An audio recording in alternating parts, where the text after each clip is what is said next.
Hey there, this is Jill coming to you from Baker's Green Acres. I want to show you what I'm up to today.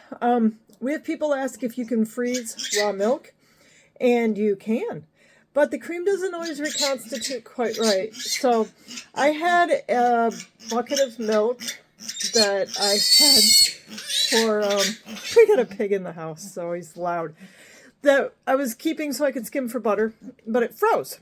And so then it doesn't make butter quite as well. So here's what I'm doing. I'm making ghee. It didn't make nice firm clumps of butter fat that I could press out. It stayed soft and like ricotta cheese almost. This is a trick that I've used before.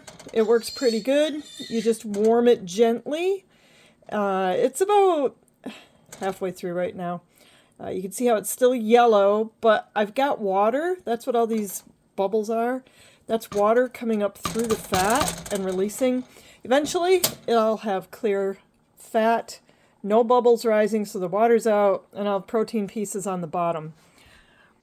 And that'll be ghee. I'll strain it off, and it'll be just fine. So there's a lot of ways, even if your butter doesn't work out exactly the way it should the first time, ghee or clarified butter is one way to kind of fix it and make it so it's still usable, still well preserved, very well preserved, and good to go.